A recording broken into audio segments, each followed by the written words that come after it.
rewinding in DigitalSmiths history, we knew that analyzing video and developing a set of time-based metadata was going to create a lot of value for content owners.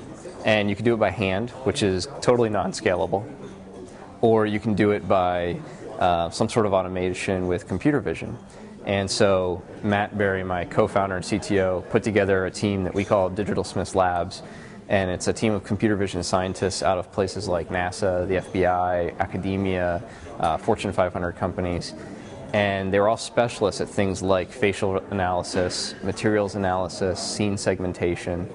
And we brought those technologies together to form an automated way to index and analyze premium video content and develop a time-based set of data.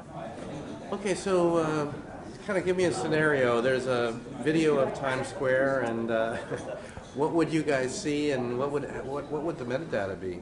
Sure. So since we focus exclusively on Tier 1 content, so TV, news, sports, and film, if we took a TV show like Friends or a film like Harry Potter, we would run that through the system. We'd segment it up into groups and scenes, essentially, and then we would go through and identify every face.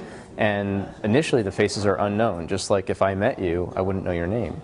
And then the faces get identified and said that, you know, this is Elaine or in Seinfeld, and you know, this is so-and-so, and this is Harry Potter, and etc. So we'd put faces to names, and then we would, from that point forward, be able to automatically recognize those faces in future assets. Oh, I see. What about sunsets or trees? Sure. So we do scene analysis, and we can group things into scenes like beach scenes and mountain and forest and urban settings, indoor, outdoor. So we can get a really accurate global sense of where a scene takes place. So what's the value of this to either publishers and consumers, let's say? I think there's a lot of different ways that the value comes in. One is in just simply being able to find what you're looking for. Very straightforward search.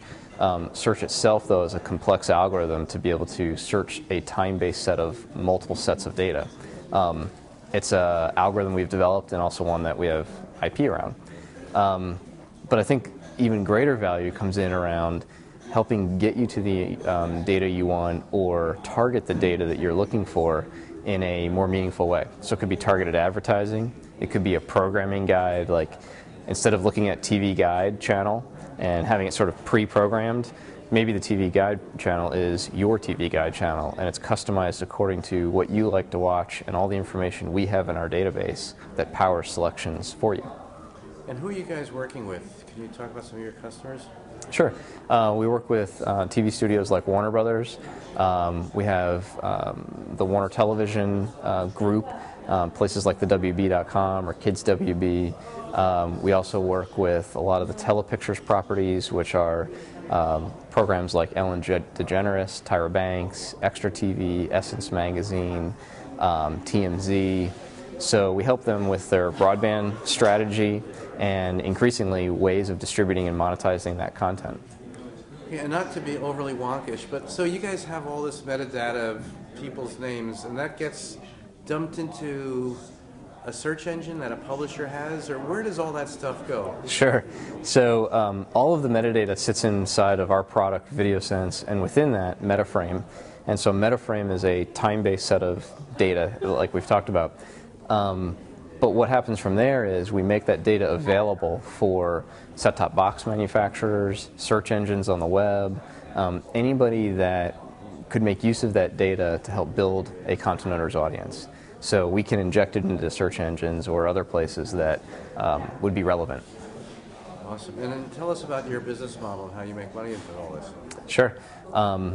We try to align ourselves with a content owner's monetization.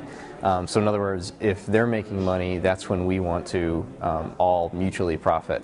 So rather than have some sort of platform type fees where we have to get paid regardless, we try to align ourselves and say if they're making money off of advertising or off of subscriptions or amount of content viewed, we'd like to say that the more content viewed, then the more that DigitalSmiths would get paid and the more that the content owner is getting paid. So we're all mutually benefiting, or we're not making any money. And it's worked out really well.